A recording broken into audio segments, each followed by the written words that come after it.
further enhanced. This is for future guidance only. Question 361. 361. Please.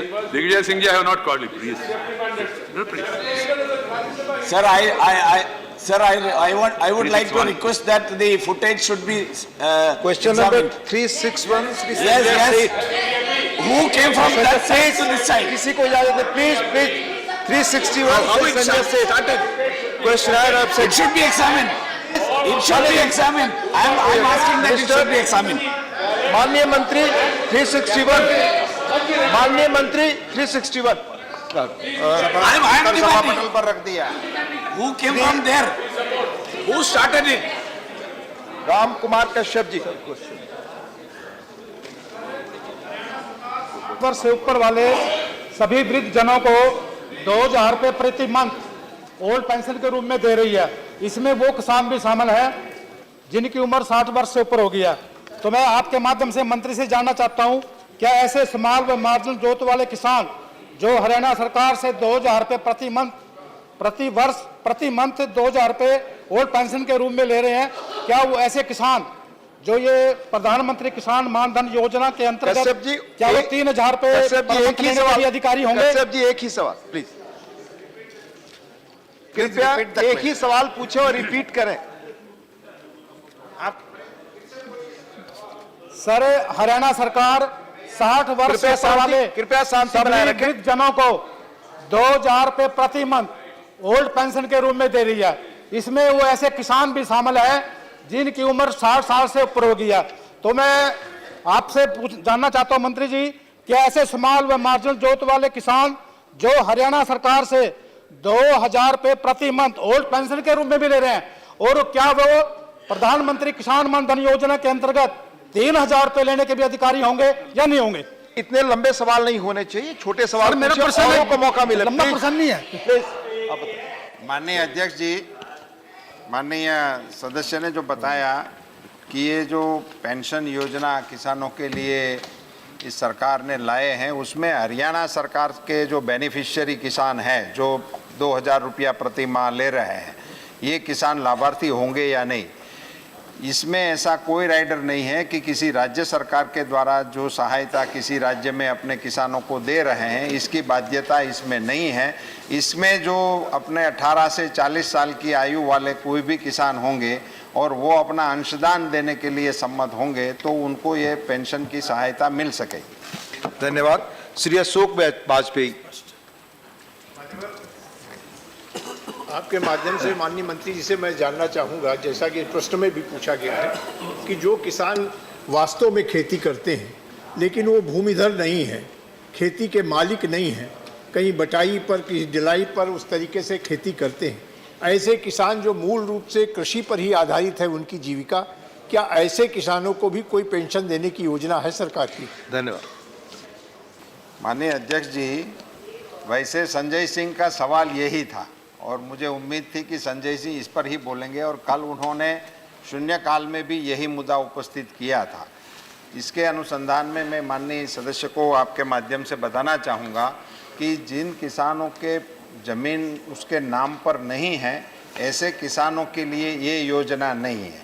ये योजना उन किसानों के लिए ही है जिन किसानों के नाम पे ज़मीन है। और मैं आपके माध्यम से माननीय अध्यक्ष माननीय सदस्य को बताना चाहूँगा कि जिन किसानों के नाम पे ज़मीन नहीं है पर वो किसी कृषि क्षेत्र में मजदूरी कर रहे हैं, ऐसे लोग भी श्रमयोगी योजना जो है दूसरी, उसी योजना के अंतर्गत यही योजना का लाभ वो लोग भी ले सकते हैं।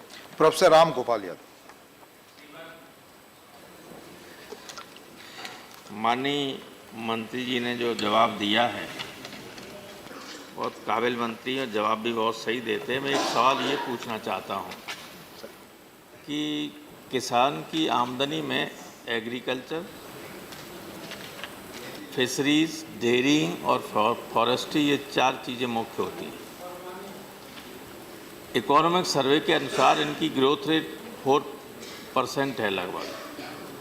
क्या आप इस बात से सहमत हैं कि 2022 तक किसानों की इस ग्रोथ रेट पर आमदनी दोगुनी हो जाएगी? माननीय सभापति महोदय, मैं आपके माध्यम से माननीय राम गोपाल जी को ये बताना चाहूँगा कि जो ग्रोथ रेट आप बता रहे हैं कि वो 4% और समथिंग जो है, उसका सही फिगर अभी मेरे पास नहीं है, मगर वो एक ही कारक से दोगुनी आय हो जाएगी ऐसी हमारी मान्यता नहीं है। हम इसीलिए अगर एग्रीकल्चर के अलावा एलाइड सेक्टर पर भी इसको साथ में जोड़कर इनकी आय बढ़े, इसके लिए प्रयत्नशील हैं। एलाइड सेक्टर में पशुपालन, मत्स्य पालन, मधुमक्खी पालन, इन सभी क्षेत्रों को साथ में जोड़ के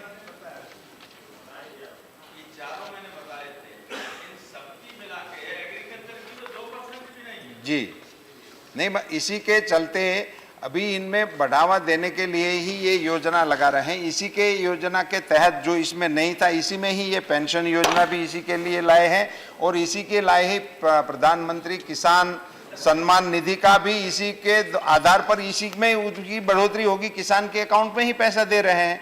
तो इसी के चलते इनको बढ़ावा देने के लिए सरकार की भरपूर कोशिश है। धन्यवाद। Question number 362 Shri Ramnath Thakur, please. मैं इसमें उपसभापति महोदय, मैं आपके उपसभापति महोदय, नहीं सर, उपसभापति मैं महोदय, माननीय राम गोपाल जी के इस सवाल के साथ सहमत हूं कि वो इसी ग्रोथ रेट के साथ सिर्फ आय दुगुनी हो जाएगी, हम भी इसमें मानते नहीं। मैंने क्वेश्चन नंबर 362 मैं आपके माध्यम से मंत्री जी से यह जानना चाहते हैं कि पेस्टिसाइड के अत्यधिक उपयोग से मनुष्यों में कैंसर जैसी बीमारियां फैल रही हैं और इनके उपयोग को कम करने के लिए जैविक उर्वरकों को बढ़ाने की क्या योजना है, ये हम जानना चाहते हैं। माननीय अध्यक्ष जी, वैसे तो इसी सवाल के अंतर्गत ये जवाब नहीं है, फिर भी जो आपका कंसर्न है वो सही है कि पेस्टिसाइड्स और उर्वरकों, रासायनिक उर्वरकों के अनियमित और अतिशय उपयोग की वजह से ज़मीन की परतें भी खराब हो रही हैं और हेल्थ पर भी इनके इश्यूज आ रहे हैं। इनसे सरकार अवगत है और इसी के लिए ही हम ऑर्गेनिक फार्मिंग को और जीरो बजट एग्रीकल्चर जैसे नए सब्जेक्ट को भी बढ़ावा देते हुए किसानों को इसी के प्रति प्रोत्साहित करने की योजनाएं भी ला रहे हैं। धन्यवाद। दूसरा सप्लीमेंट्री। उपसभापति महोदय, मैं आपके माध्यम से मंत्री जी से जानना चाहते हैं कि 1,21,066 लाख टन इस्तेमाल हो रहा है जैविक, 5 वर्षों में आपका लक्ष्य क्या है इसे बढ़ाने के लिए? माननीय अध्यक्ष जी, मैंने जैसे पहले ही बताया कि ये जो जैविक खेती के लिए, उसके उत्पादन के लिए हमारे ICR के घटक योजना के तहत सभी प्रांतों में 20 जैसे सेंटर हम चला रहे हैं और उसी के जरिए वहाँ के किसान और राज्य सरकारों के साथ मिलकर जैसे क्लस्टर बनता है और क्लस्टरों में उनको प्रोत्साहन देने के लिए प्रति हेक्टेयर 50,000 रुपया की राशि हम 3 साल तक में उनको मुहैया कराते हैं। ये क्लस्टरों की संख्या का लक्ष्यांक इस बार हमने 1,00,000 क्लस्टर तैयार करने का इस योजना में हमने प्रावधान किया है। धन्यवाद। श्री रेवती रमन सिंह। माननीय, मैं मंत्री जी से जानना चाहता हूँ कि जैविक खाद को बढ़ावा देने के लिए जो आपने बताया, अभी भी किसान ज़्यादातर केमिकल खाद पर ही निर्भर कर रहा है। क्या सरकार जैविक खाद जैसे यूरिया में सब्सिडी सरकार दे रही है, वैसे ही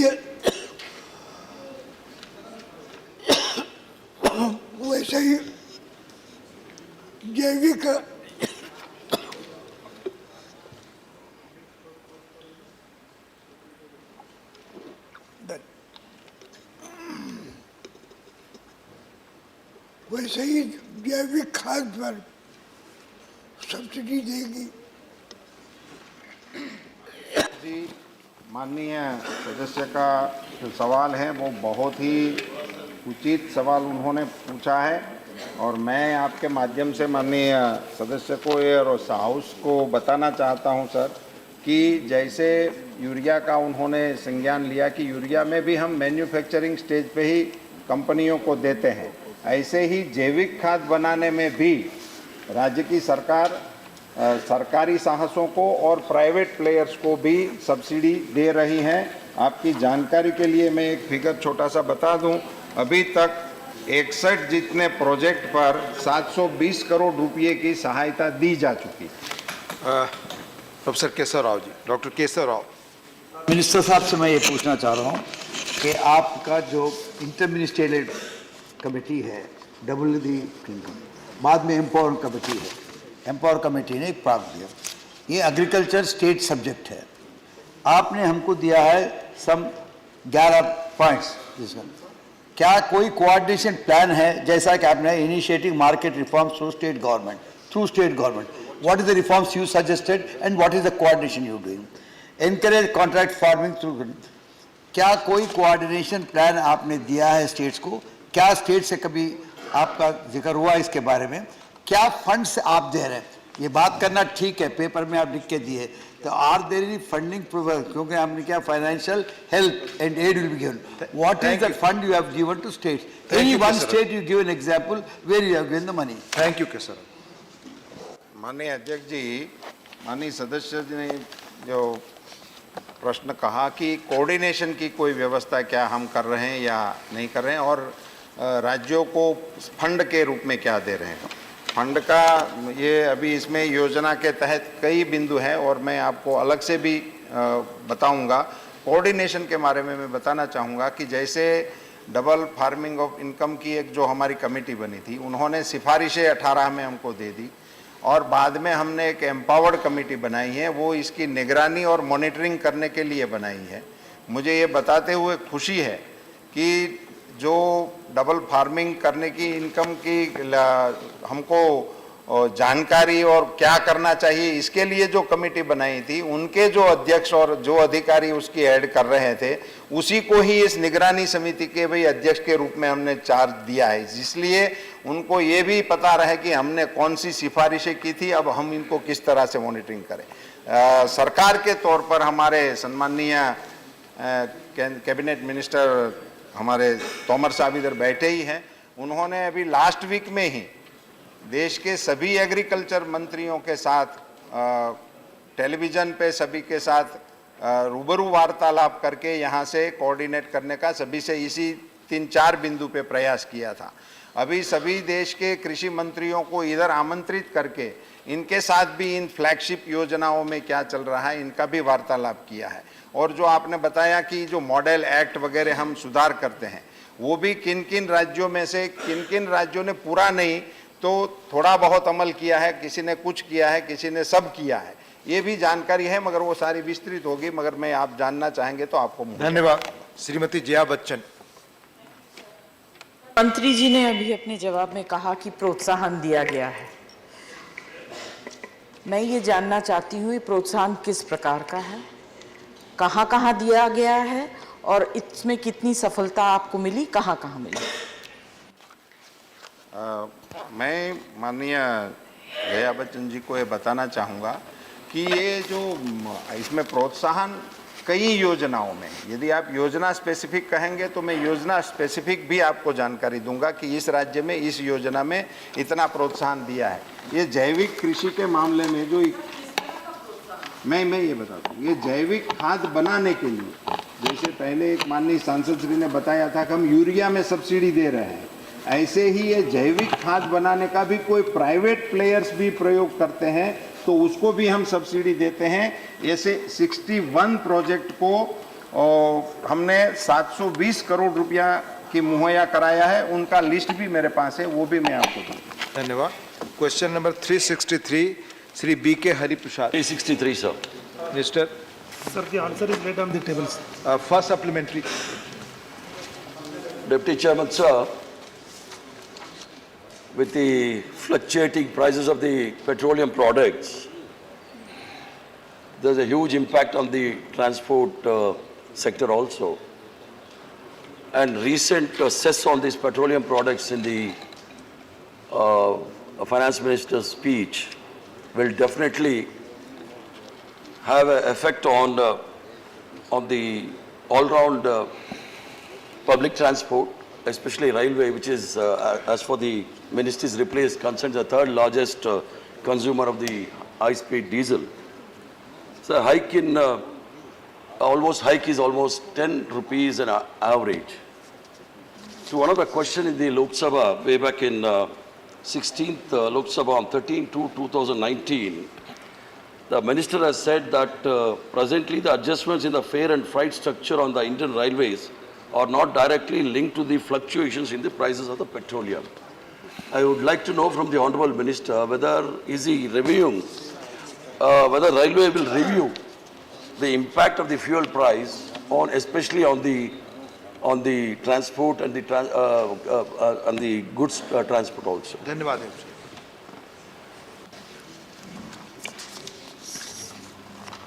Sir, Deputy Chairman Sir, railway is one of the third largest diesel consuming sector as per the Ministry of Petroleum and Statistics. In 2014-15 it was 29 lakh tons, 2015-16 29.33, 2016 and 17 28.59, and 17-18 it is 28.47. We have reduced, sir. Sir, now we are going for the electrification throughout the country, and the plan is by 2022 almost electrification we are going to do, but railway is not making any loss. The expenditure, the share of the cost, diesel for traction purpose has been remained in the last few years around 10%. It was earlier 13.6% during 13 to 14. So the efficiency of the officers and review research, other thing, and we are moving for electrification, hence there is no much loss in the railways. Second supplement. Second supplementary. Sir अगर आप मत बोलिए मैं नहीं पूछूंगा, कोई बात नहीं, मैं नहीं पूछूंगा, इसमें क्या है? सप्लीमेंट्री में तो कह रहा हूं। जब हमारा प्रश्न को उत्तर नहीं आता है तो मेरे को पूछना पड़ेगा। आप बता दीजिए। सीनियर मंत्री जी भी है, इसलिए मैंने लोकसभा में जो जवाब दिया उसका भी मैं जिक्र किया है। He has not answered. Sir, the GDP contribution from industry sector is very low in the past 3 years, and the most affected industry is cement industry. And it has in the last year. What is the reason behind the low availability of the rakes for transportation of the cement from one place to other? Is it because of the hike in the diesel prices or the hike in the freight charges? Complaint from the industries, and if any such specific instance is there, if the honourable member suggests, then we'll look into the matters. Shri Motilal Vora ji.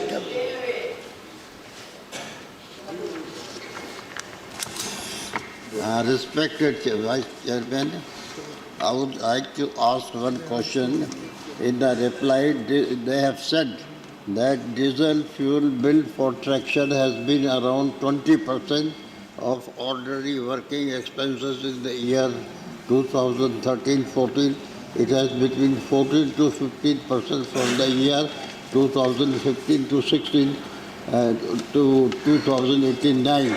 I would like to ask what is the impact in the year 1920, because you have already mentioned that this is the impact, and I would like to know what is the total consumption of diesel oil by the Railway Ministry, total consumption, because that is the biggest consumer for the diesel oil. I would like to know from the Honourable Minister the total consumption of the railway or diesel, and why, what is the impact in the year 2019-20, because we have mentioned from 2013 to 2089. धन्यवाद।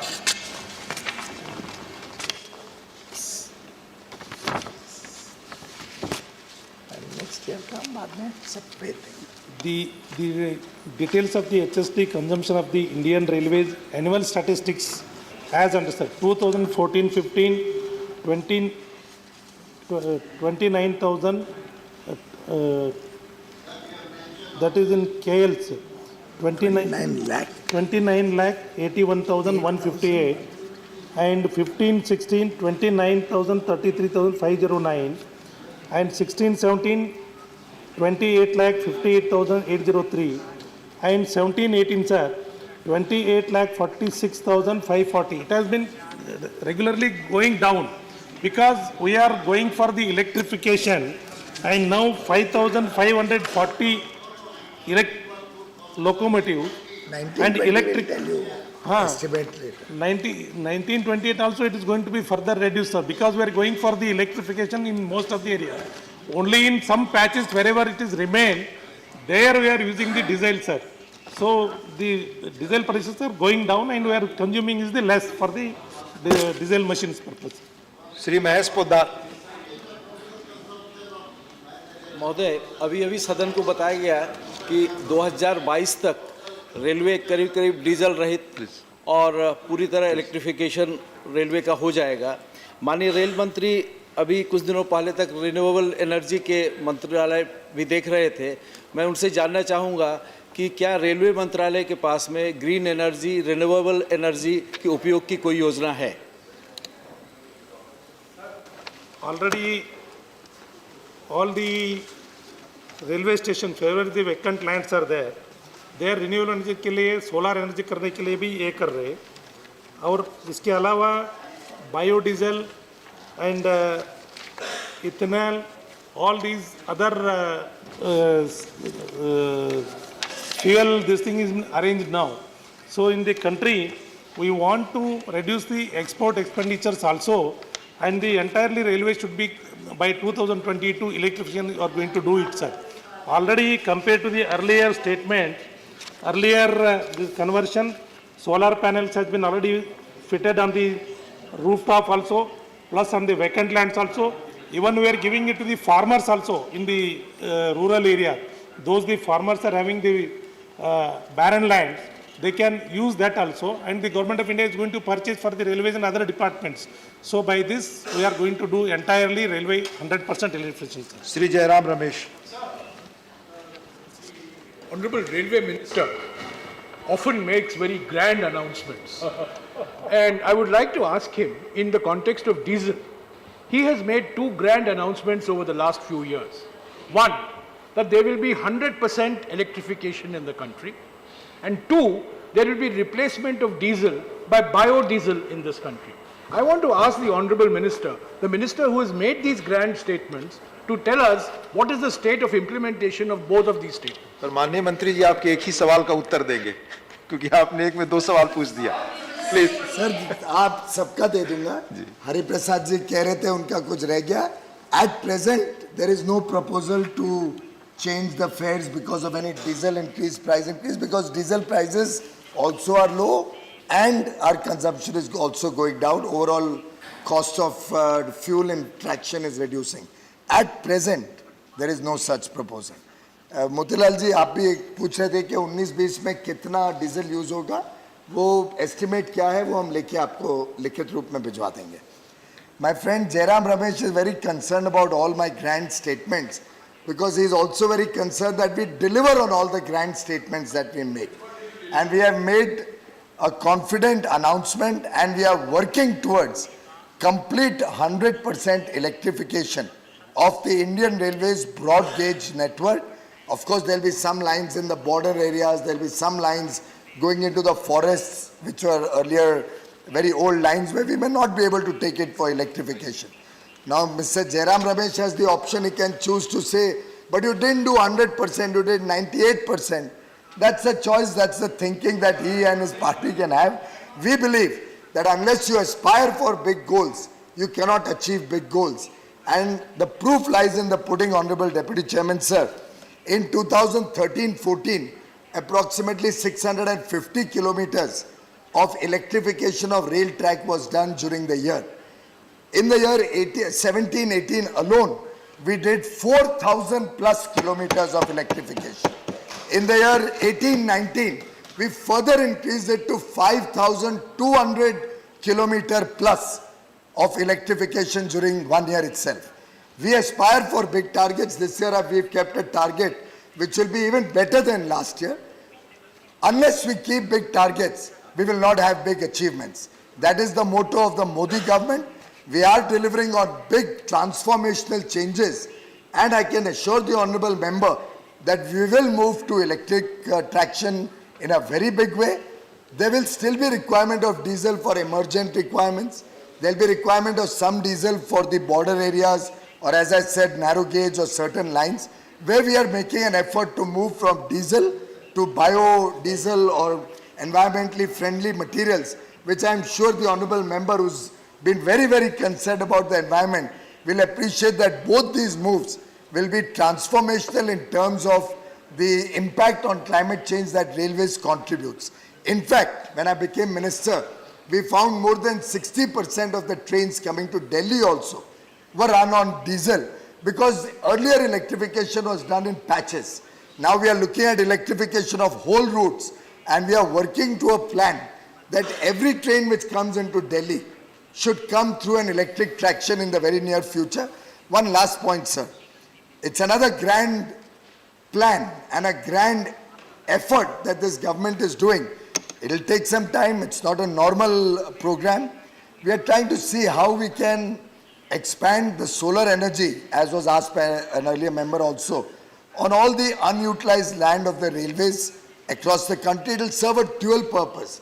A, it will save that land from encroachment.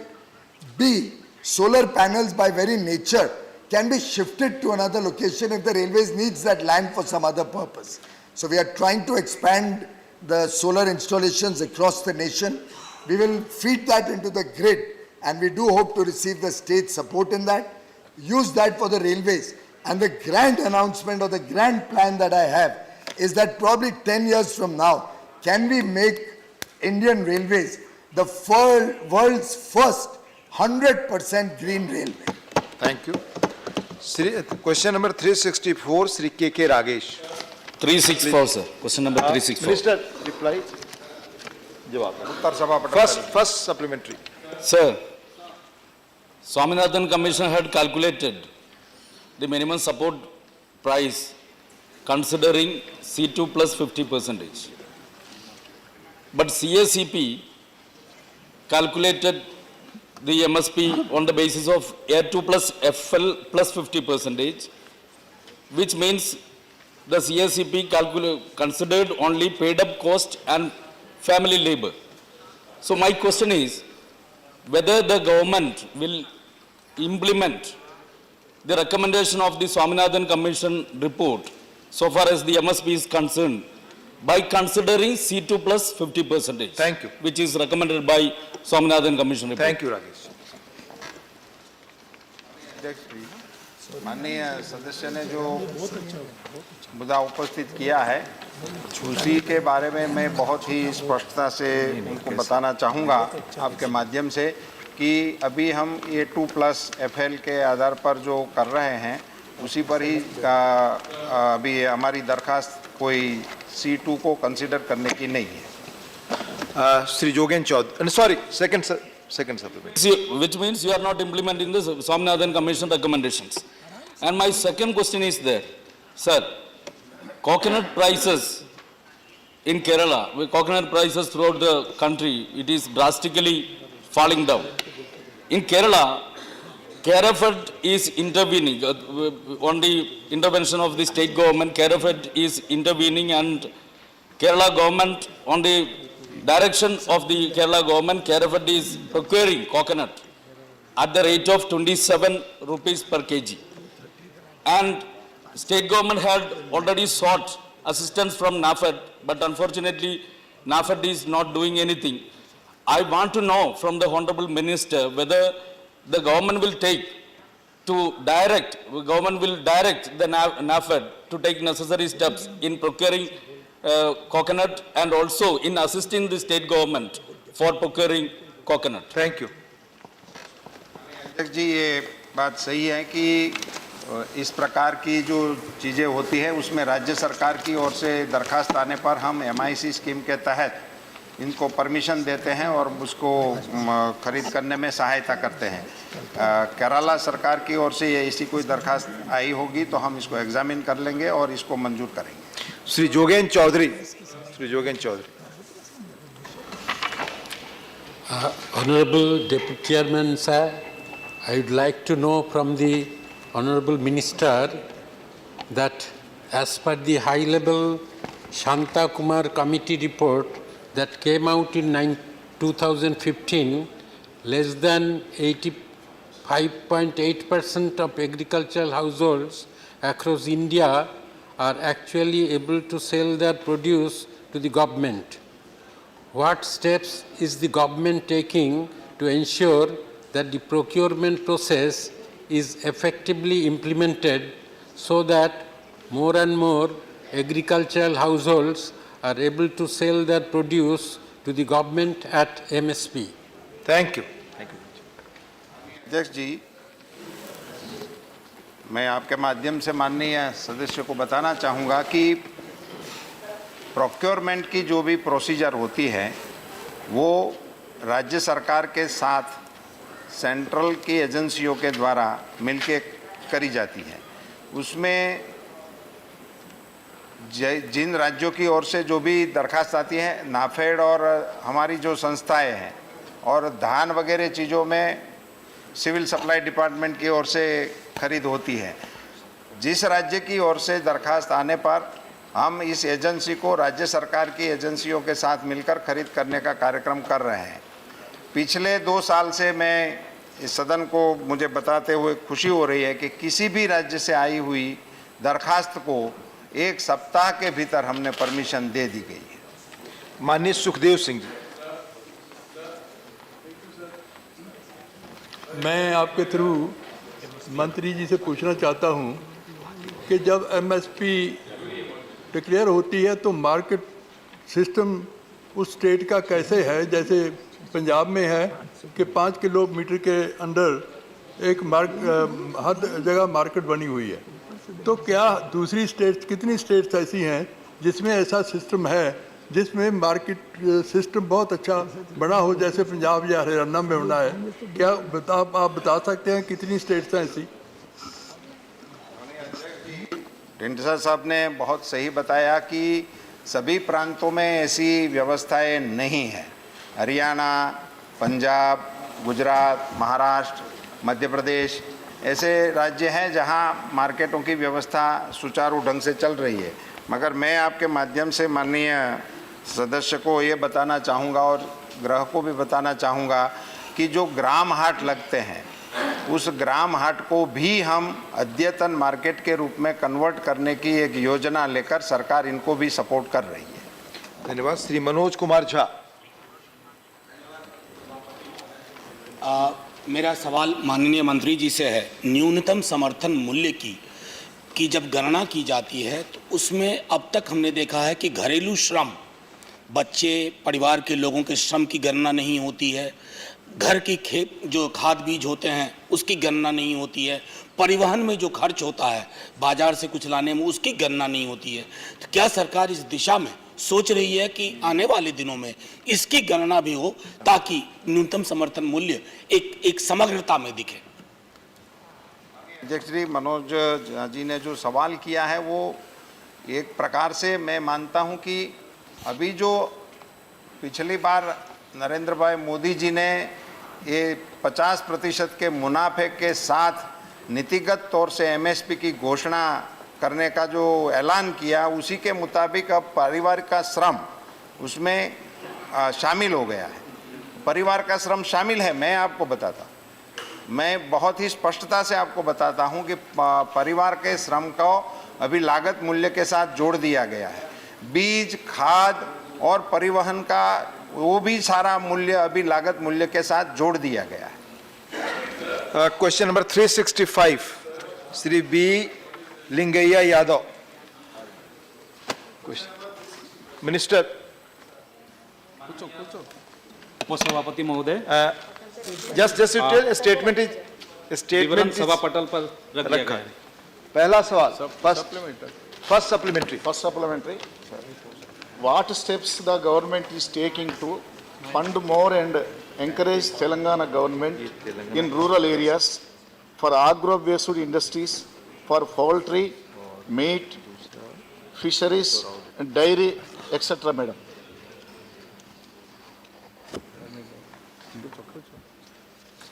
Telangana से सवाल है।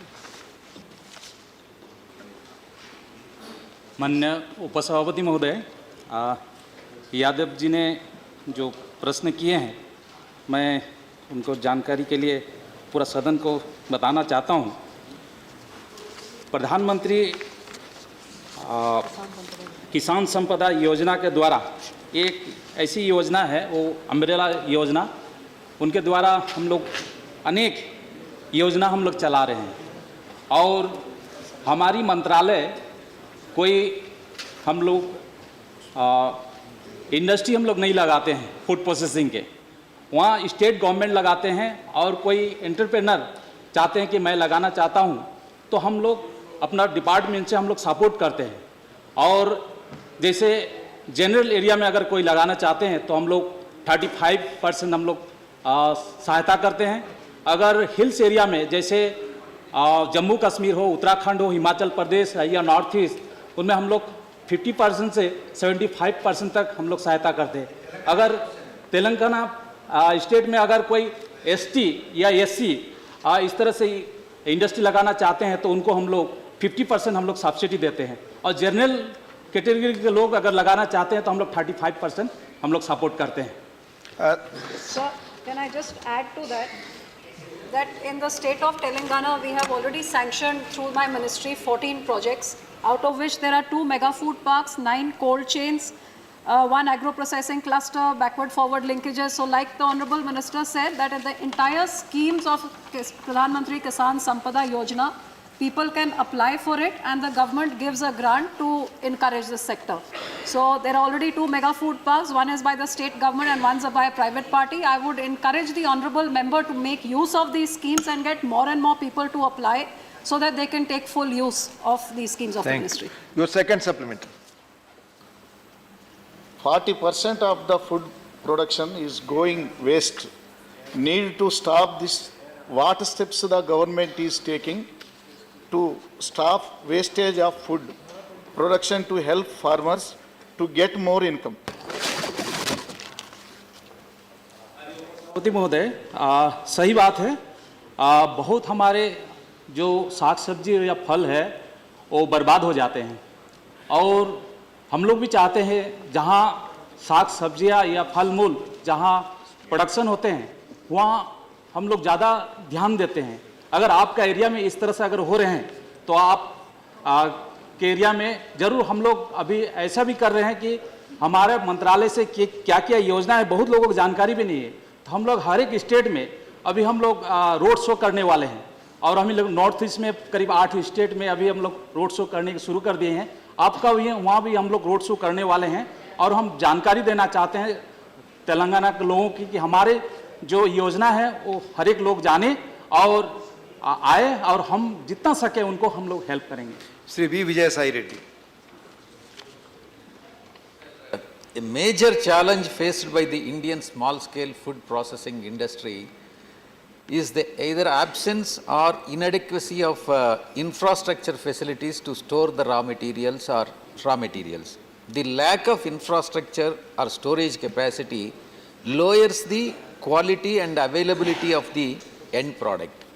What steps the government of India is taking to ensure that there is an adequate storage capacity for food processing, either raw material or end product? Thank you very much. Your question is general, but this is related with Telangana. So, sir, the ministry is doing a number of schemes, almost 8-9 of them under Pradhan Mantri Kisan Sampada Yojana. And he's absolutely right that today, because of low processing levels, our country processes only 10% of the produce that we produce. As a result, because of lack of infrastructure for storage, for processing, and for preserving, there are very high wastages, which is why our government gave 6,000 crores under Kisan Sampada Yojana, which is going to leverage investment worth 31,000 crores, which is going to create 334 million metric tons of infrastructure for agro-processing, where the approximate value will be almost 1 lakh crores. So through the government schemes, we are trying to create an atmosphere by bringing in policies and giving subsidies so that more infrastructure gets created. You talked about farm gate level. One of the things we have made mandatory in most of our schemes is farm gate infrastructure, so that for preservation and for minimal processing or primary processing. So through all our schemes, we are encouraging that. And like I said, that please take advantage of these schemes in whichever cluster you know that there is high wastage of perishables. Thank you. Dr. K. Kesarao. Sir, my question to you is straight, is Telangana specific. You said that under the PM-KSY scheme, financial assistance became. What is the financial assistance you have so far given to Telangana, and how many cases are pending as far as our request for the food processing? So, sir, through you, I'd like to tell the honorable member that we have sanctioned 14 projects in Telangana, and the grant in aid approved for this is 187.4 crores, out of which 93.28 crores has been already sanctioned. It's all in installment wise. As the infrastructure keeps getting completed, the grant is released. So these are the ongoing projects. There are no pending projects. Anybody can apply according to the guidelines, and whichever are approved. Sorry? I think I have myself asked the minister for 3 parks which are not given. So then the question only to say reason the parks get rejected, I think that's incorrect. Out of the 2 which have got, you have to meet, so the guidelines have to be met. If they are not met, you're told well in advance, and everything is absolutely transparent, where uploading is done through the computer, so there's no government involved. Whatever documents you upload, there's a technical committee where you're called for, you're shown the documents, and you're told that how your marks are lesser than the others. Whoever gets more marks, the marks are granted to them. Thank you. They're most welcome to apply again. Thank you. No, please, Please come to me separately. I'll be happy to assist you, and you're most welcome to apply again. The schemes are ongoing. There's no, if something is less, you can apply again.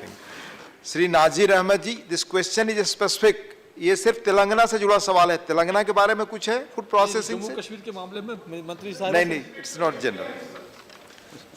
आप तेलंगाना से जुड़ा है कुछ? के तहत तो हम कह सकते हैं जम्मू कश्मीर के मामले. परंपरा ये रही है माननीय वरिष्ठ सदस्यगण, जो आप कह रहे हैं, जो सवाल जहां से जुड़ा है उसी के बारे में आप पूछ सकते हैं. फिर भी आप जम्मू कश्मीर से हैं तो आप. मैं मंत्री साहिबा से रिक्वेस्ट करना चाहता हूं, आगे देखेंगे क्या करेंगे. लेकिन जो जम्मू कश्मीर है, जो कश्मीर वैली है, उसमें 6 महीने हमको बड़ी प्रॉब्लम होती है. कभी रोड खिसक जाता है, कभी ट्रेन भी नहीं है. क्या इस मिनिस्ट्री को जो कश्मीर में जो मेन कश्मीर है, वहाँ कोई स्टोरेज खोलने का कोई प्रावधान है, या इसकी इंडस्ट्रीज फूड प्रोसेसिंग इंडस्ट्री खोलने का है? और हमारे पास फ्रूट्स है, ये गवर्नमेंट चाहती है, या उनके पास कोई प्रोग्राम है कि वहाँ से जूस फैक्ट्री कश्मीर में बनाई जाए, ताकि वहाँ की जो अनएम्प्लॉयमेंट प्रॉब्लम है वो दूर हो जाएगी, ताकि जो हमारे लिखे पढ़े लोग नौजवान हैं उनका मदद. धन्यवाद. Thank you. माननीय मंत्री जी चाहें तो जवाब दे सकती हैं, नहीं तो बाद में भेज सकते हैं, क्योंकि ये सवाल तेलंगाना से जुड़ा हुआ है. जी सर, मैं इनका जवाब दे दूंगी कि माननीय सदस्य को बताना चाहूँगी कि 26 प्रोजेक्ट्स जम्मू कश्मीर में हमारे मंत्रालय ने सैंक्शन किया हुआ है, जिसमें से 6 तो कोल्ड चेन है, 1 मेगा फूड पार्क है, 18 यूनिट्स हैं, एग्रो प्रोसेसिंग क्लस्टर भी 1 है, बैकवर्ड फॉरवर्ड लिंकेज में भी 3 है, और फूड टेस्टिंग लैब्स भी 2 हैं. तो जैसे इन्होंने बोला कि ये एक ऐसा राज्य है जहाँ कभी बरसात करके बहुत टाइम से बंद होता है, फिर स्नोफॉल करके बंद होता है, तो मैं बताना चाहूँगी कि जो 1 मेगा फूड पार्क है, वैसे तो 1 मेगा फूड पार्क को 2.5-3 साल में हो जाना चाहिए, लेकिन शायद इस वाले पार्क को, if I recall, RFK greens नाम से है, और ख़ास कश्मीर की ज़रूरतों को देखते हुए मुझे लगता है शायद 6 साल निकल गए हैं, क्योंकि इनका आधा ही काम होता है, और इसको पूरा सपोर्ट देके अभी तक हम ये प्रोजेक्ट को क्लोज नहीं कर रहे हैं, इसलिए कि वहाँ के लोगों को, एप्पल के फार्मर्स हो, वहाँ जूस भी बन सके, पोल्ट्री का भी काम हो सके. सो इन सारी स्कीम्स के अंडर ये सारे काम होते हैं, और सेक्टर वाइज आप जानना चाहें तो वो भी मैं आपको बता सकती हूँ. धन्यवाद. क्वेश्चन नंबर 366, डॉक्टर विकास महात्मे. Question number 366. हाँ, पहला सवाल. Supplementary question is that in the answer it is stated that the project cost is more than 1 lakh crore for the bullet train.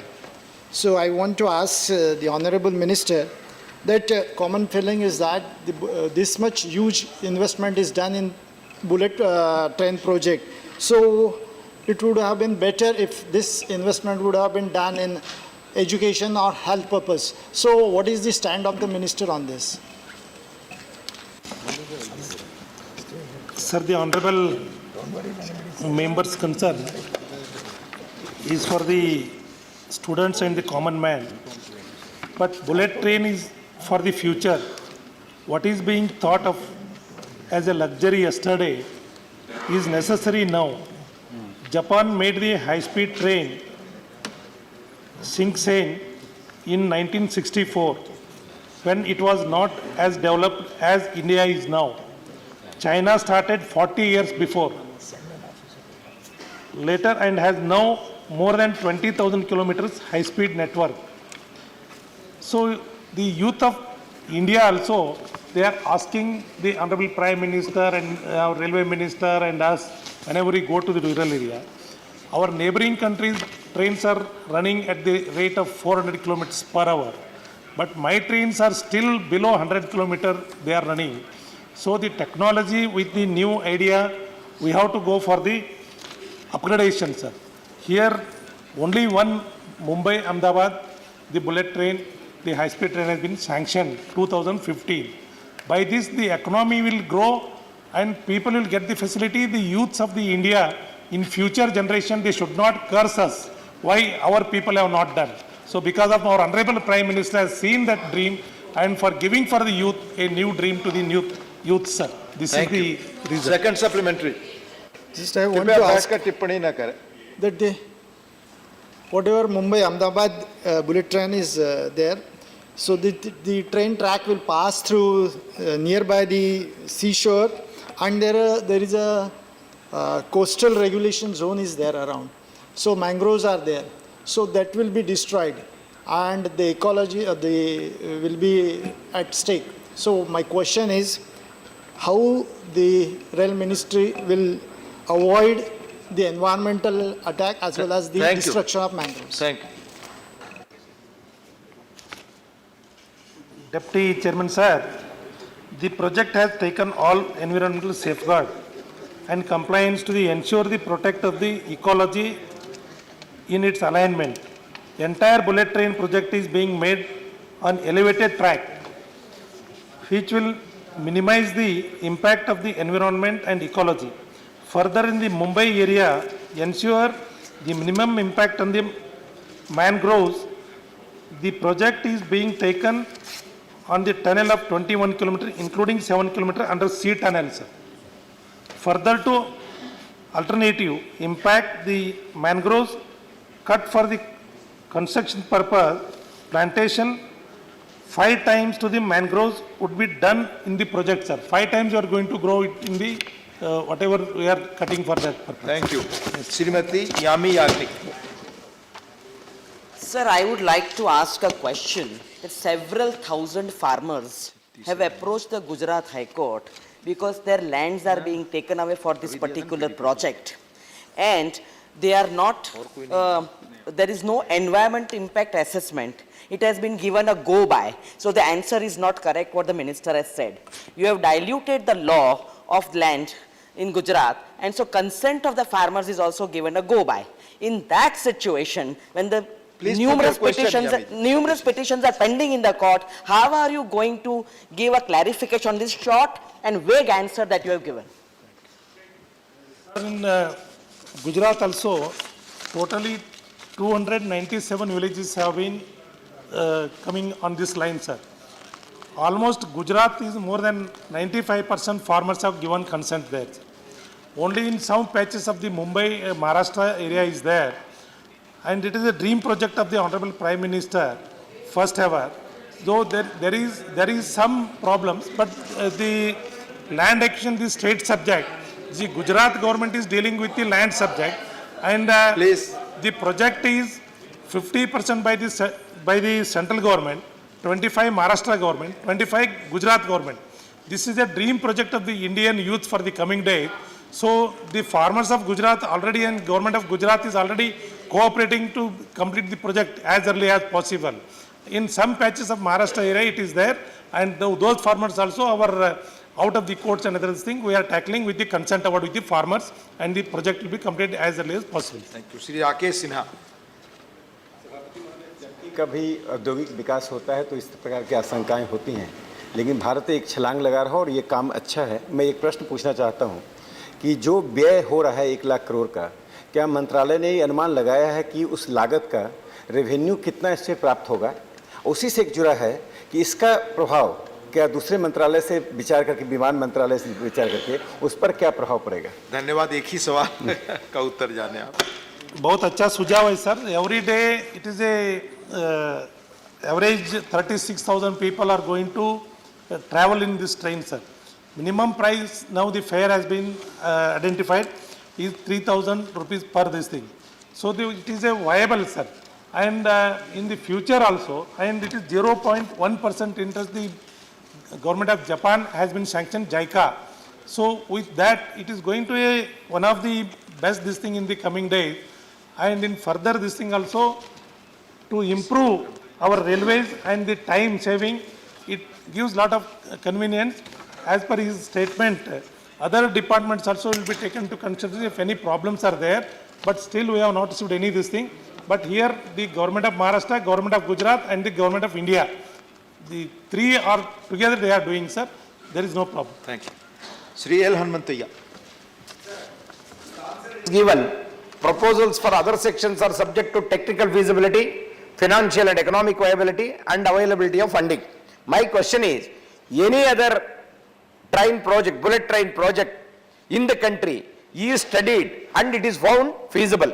If so, where is the project going to happen and what is the amount involved in that?